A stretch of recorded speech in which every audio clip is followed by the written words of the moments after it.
Welcome to another episode of Just Cooking. I'm your host, Bassam Al-Alawi, aka Be the Maker. Today, I'm so excited to have you on here. Ladies and gentlemen, Emil Safar, aka Super Speaker on Instagram. Thank you for being with us today. Pleasure is mine. Always happy to be around. I'm always happy to have you, honestly, and to cook with you. Thank you. So you actually had a dialogue with me, and we were discussing what you would like to be cooking today. And this is a dish for Ramadan, and it has your favorite ingredient in the world. What is it? Dark chocolate, raspberry, Ooh, chocolate mousse. There you go. chocolate mousse. Yeah. You got it. I'm a dessert fan, absolutely. And this is like a light thing. Like you can have this at Ramadan. It's not so heavy, right? Because we're doing an authentic French chocolate mousse. All right? So let's begin. I got all the ingredients that you like. Perfect. Okay, so they match your personality, your tastes, everything. Okay. 3 types of chocolate. Okay, 3 types of chocolate, exactly. What do we have? We have dark chocolate at 75% or 80%? Exactly, that's okay. exactly I right. can guess because I crave those. Of course. And we have milk chocolate. Perfect. Instant chocolate. There. Okay. Close. You're close. You're close. Okay. Cacao powder. Yes, exactly. Yeah. Fresh raspberries. Yes. Eggs and milk and butter. Superb. Superb. You see how simple that is? Yeah, simple. It's a simple recipe, but it has a bit of a procedural thing that tends to happen, right? Okay. What we're going to do, we're going to do this in 3 stages. The first stage is called, well, we're going to melt the chocolate. Let's keep it simple, right? So you're basically, this is about some butter. This is about 60 grams. What I've done, the original recipe that will be shown to them on screen is actually for a full recipe. But since we made this last night, because chocolate mousse needs to rest and kind of get fluffy and delicious, right? Okay. So there you go. You can put this bowl on top of the boiling water. That's basically a water bath. Okay. And we're going to take 2 forms of chocolate here, a dark chocolate and a milk chocolate. Dark and milk chocolate. Exactly. Okay, put both of them? Both of them in Or there. shall I wait for the butter to melt a little bit? Not at all. It will all melt together. Okay. Look at that. This is actually the nicest thing to watch. There's something so soothing. Something so soothing. Yeah, exactly. Butter melting down. Exactly. And you know what the saying is? Life is always better with a bit of butter. Wow. I know. Wow. I know. Thank you. We'll see you next episode. Never mind. So what we're gonna do is you're gonna wait for this to kind of melt. And you want me to stir? Yeah. You have a spatula, or should I use the? You can use a small spoon right there. Okay, cool. Okay. You don't need to like. It's so entertaining, you know. It's just so beautiful. And you know, you love chocolate for a variety of reasons. Yeah, I do. For people who don't follow you on Instagram, y'all need to be informed, okay? You are a speaker of 3 languages, English, Arabic, and Spanish. And Spanish. Yo hablo español. Claro que sí, hablando español. Hola. That's all I got. Okay. Okay, and you visited South America, right? Can you tell me a bit about that? Well, I think I'm a traveler in general. I love traveling. I love being involved with different cultures and learning from other cultures. Beautiful. So I went to Argentina. I went to Mexico, although that's Central America. I've been to the Caribbean, Cuba. I mean, I think the way that, because especially for Latin American countries their economy heavily relies on agriculture. Absolutely. So cocoa farms is crucial. You know? Yes. In Bahrain, we don't have the right climate to accommodate such things. Unfortunately. But it has always been amazing to me getting to understand how much value the cocoa bean or even coffee, whatever, is for that part of the world. And yeah, I think it is once your main source or the way you make a living comes from agriculture, then this is the way you feed your children, and this is the way you can really develop the community. Absolutely. And they rely on international trade, so I got really hooked into that, and it's actually my dream to have a first out of scratch chocolate factory in Bahrain. And when you say scratch, you mean from the bean? From bean to chocolate bar. Yes. Because as I noticed, so many initiatives here in Bahrain, correct me if I'm wrong. Right. Chocolate is made in Bahrain, but in reality is blocks of Belgian chocolate that is melted in Bahrain, not necessarily produced out of scratch in Bahrain. And that's not to take away from these factories, like that's okay. It's okay, but I really want to, I think we need to turn it down a You need to mix it like you mean it. Okay. There you go. Okay. There you go. So it doesn't get cluttered. Exactly. It doesn't like break up or whatever. Okay, good to know. And before you continue that fascinating piece of information, which I want to hear, we're going to add another thing that's really crucial to this ingredient, well, to this melted chocolate, right? Which is the base of the chocolate mousse. You've got some measuring spoons over there. Hold on, listen. I think I need to turn it down a little bit. There you go. There you go. That's perfect. Okay. There is no way it'll burn, by the way. Okay, okay, okay. Because it's our water bath, but you are right. If it gets too hot, just lower the heat and it should be okay. Okay. And you notice it's like glossy. Right? It is, it is. I think that's the butter effect. It's the butter effect and it's the cocoa butter in the chocolate. Okay. There we go. I think you asked for... See, you understand. Of course I do understand. All right. Okay, cool. So I know that, you know, just to keep it in theme, with South America, right, and generally, coffee, another staple product, right? True. So what I'm going to do, I have some milk here and some instant coffee powder. And you can, instead of instant, you can use, like, you can make a small espresso and you can add that. Okay. The addition of the coffee just gives this a more chocolatey feeling and flavor, right? I'm just going to melt this up, and it doesn't have to be very intricate or, like, if there are bits in there, it's fine. It's going to melt all the way. Okay, so the reason why we're adding coffee is to intensify this.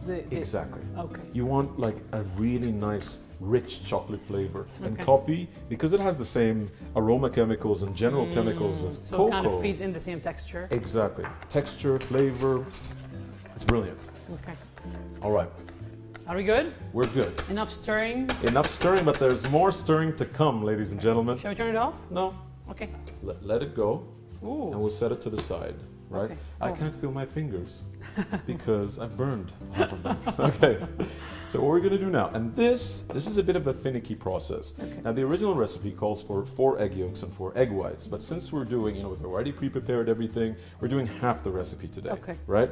So these are 2 egg yolks, and I've got the 2 egg whites in the fridge, right? I'm going to show you what we're going to do with those, and it will require elbow grease. But you, my friend, are also you're an avid athlete. I am. Tell me about that. But I'm not going to ruin the eggs with my biceps in front. Please don't.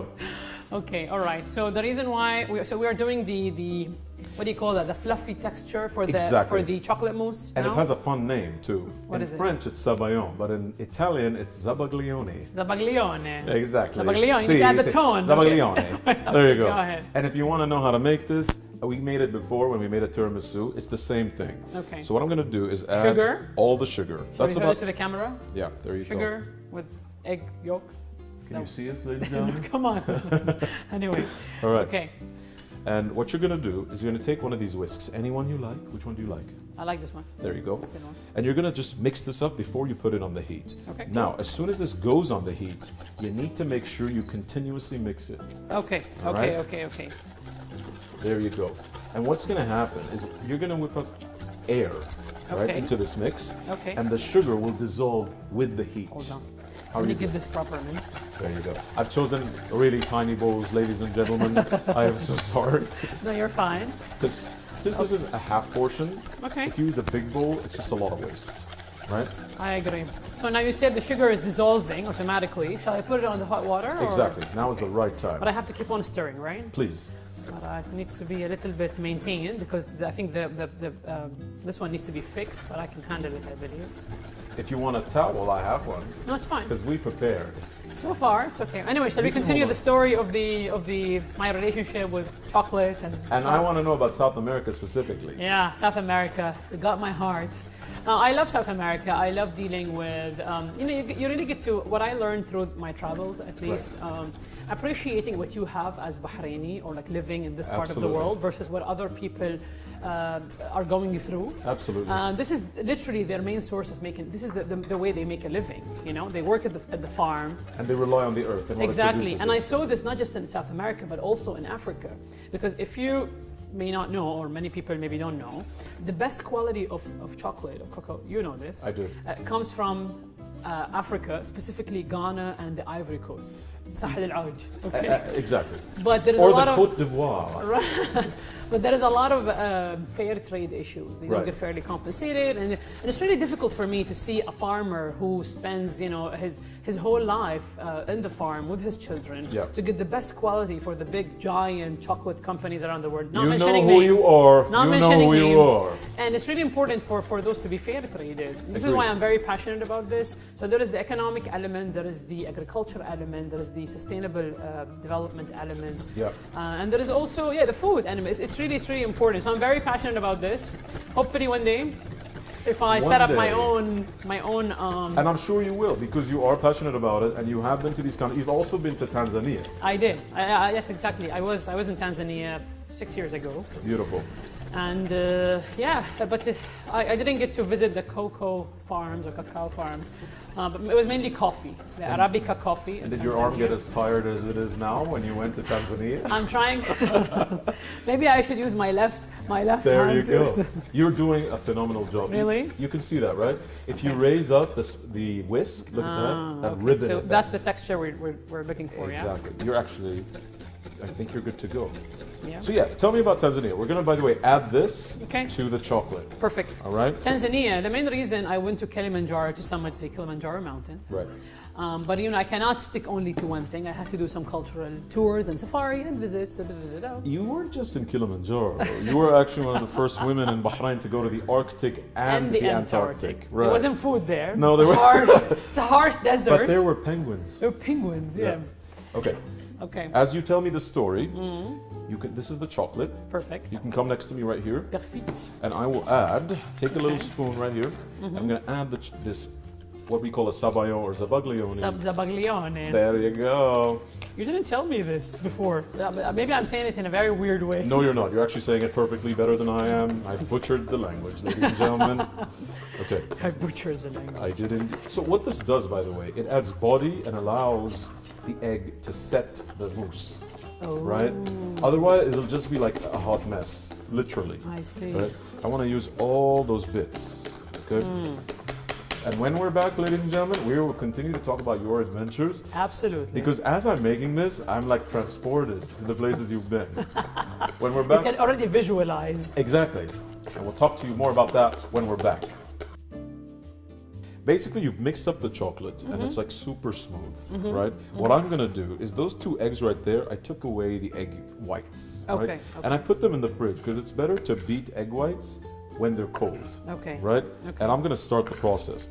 By the way, this dish does have this component as raw egg, and people are scared. They're like, I'm gonna get salmonella, I'm gonna die. Because it's raw and... Exactly. But what I made sure to do was get first fresh, organic, pasteurized eggs. Okay. So they are safe. And as I continue to kind of mix this, and I'm going to pass this on to you because, you know, elbow grease. What happens, it starts to foam up, okay? And once it's actually firm, we're going to do the upside down, over the head bowl test.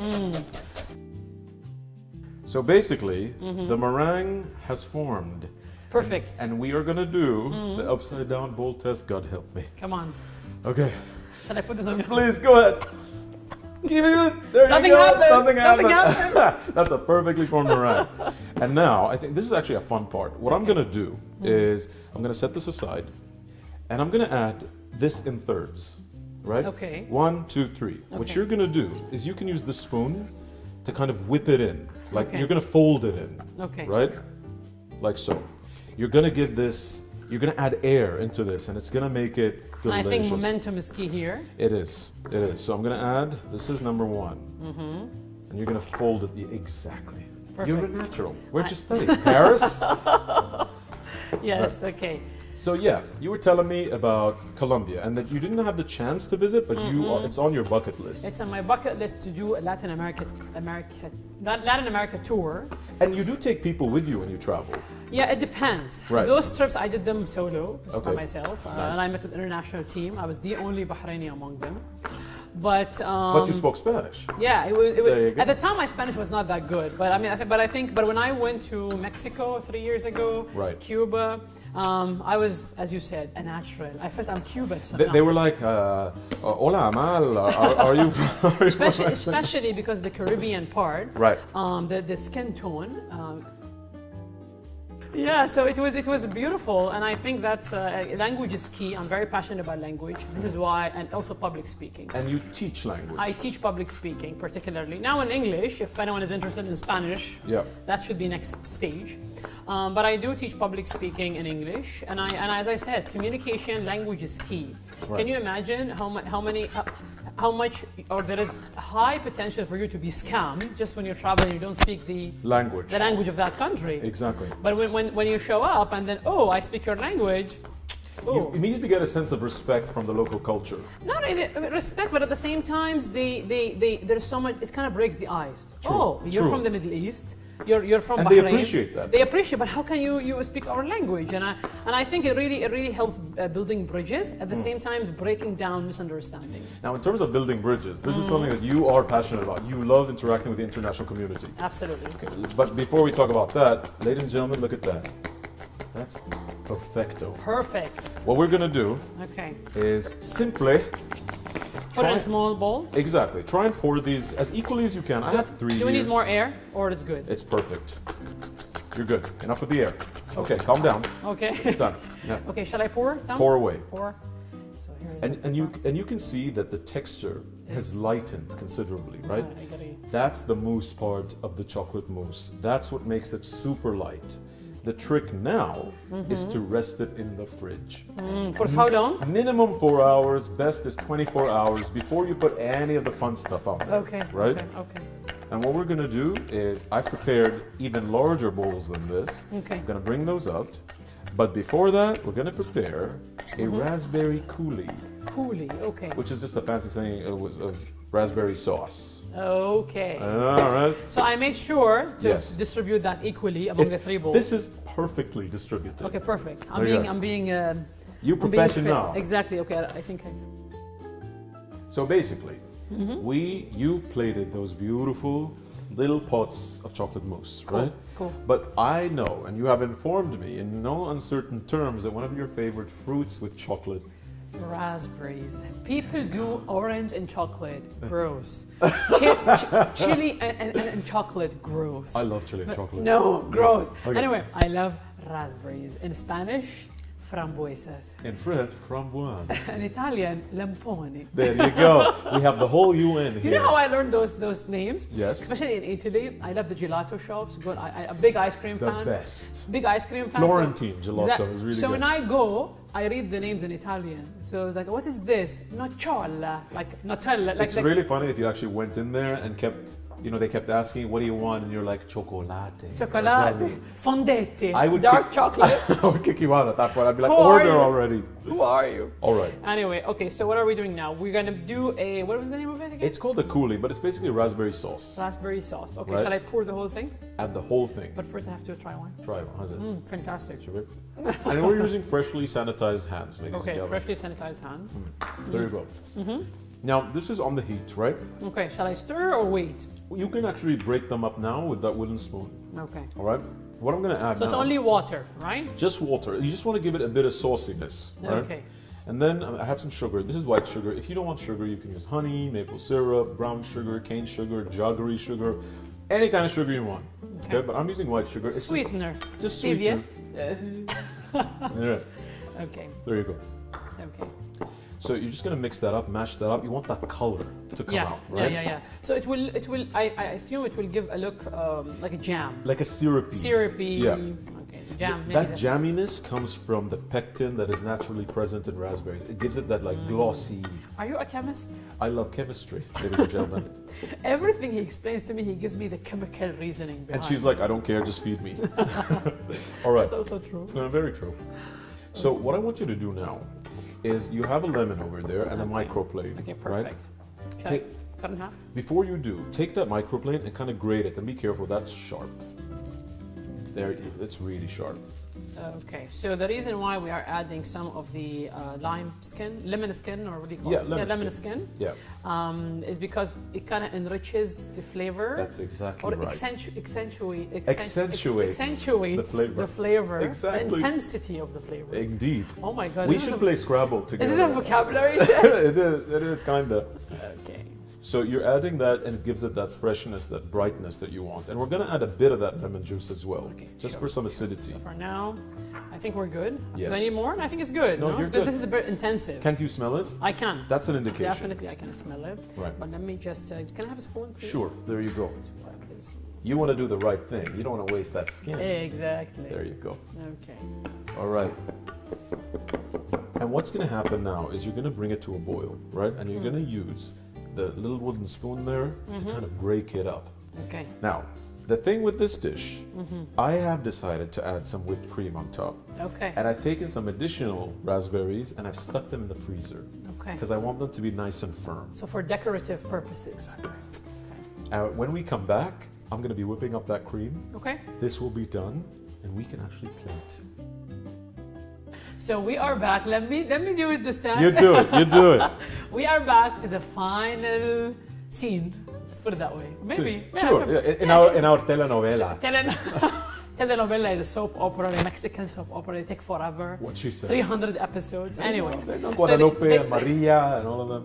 They say best for last, so this is the icing on the cream. Or literally the icing, right? So the last episode, we do have the beautifully set the chocolate mousse. Exactly. Right? And we did prepare the raspberry coulis. Is that what you called it? Close. Coulis or sauce, right? Okay. And then we have whipped cream on the side that we just prepared. Exactly. We've got our frozen raspberries. For decorative purposes. Indeed. And I've got a frozen bar of chocolate, which you're going to grate on top of that. Oh la la. But first, add some of that like raspberry coulis just on the middle right there. In the middle. Just in the middle. It's okay if it's like... You want to randomly? Shall I just put drizzle? No, you want to put like a full tablespoon and a half. Okay. Just in the middle. Just in the middle. Okay. Let's see how I do that, how I master this. Okay, let's do it. So to have some just semi-sweetened whipped cream, nothing crazy, okay? Just set it right in the middle. Ooh. Look at that. That's an amazing dessert. You know, especially for someone like me, I love to exercise. So on those days when I'm really not exercising, it's my open day. Even if you do this dessert, I don't think you'll feel guilty after it. Because there's no guilt necessary. Okay? I think it's very light and lovely and fluffy and fresh. And fresh. There exactly. we go. That's the word. And you see that we need to like plate this quickly because all those air bubbles are carrying this stuff. Okay. And we want to get to eating this. Take a couple of raspberries and you can set them wherever you want. Right there. Look at that. I'm fancy. Put one in the middle. Just one in the middle, like so. Okay, one on the side. Just on top. Just on top. Just on top? Yeah. Okay, there you go. There we go. And we're using freshly sanitized hands, ladies and gentlemen. Exactly. So it's not just for the episode or for the show. There you go. Put next to each other. And now it is time to grate some chocolate. You happy with that? I am truly happy. Artistically happy. Excellent. Okay. Here you go. All right. So just grate some of that chocolate on top. So you want that nice contrast. Hold on. Are you good? I am good. Look at that, ladies and gentlemen. Ooh la la. Next. Okay, next. There you go. Just for a pop of color and some of that dark chocolate, the bitterness, all of that is just perfect. The harshness. Exactly. Okay, we should be professional food marketing specialists. We should, and we are for hire. For more information, call 1-800-foodspecialistforhire.com. I think we're good. Because we are crafting the look. We're not just creating look at that. Imagine you got that. Right? Beautiful, beautiful. You eat with your eyes. Bellissimo. Superb. Bellissimo. And okay. Yeah, so I know you want to put more chocolate, but let's not go overboard. Okay. And so that's good. That's our dish for. Good. That is the dish of the day, ladies and gentlemen. Chocolate mousse with raspberry coulis, whipped cream, and some frozen raspberries with a shaving of chocolate on top. Emil, I'm so happy you could have been with us on Just Cooking today. Pleasure. And I'm pretty sure, please try the recipe at home. Enjoy it during Ramadan. Indeed. Indeed. If you don't enjoy it, that means we did not give you the recipe. Which we did, ladies. We did. And just a final message to all of you. Have a blessed Ramadan. Stay blessed, stay safe, and stay grateful. Till next episode. You gotta make this. It's really good. See you next time. See ya.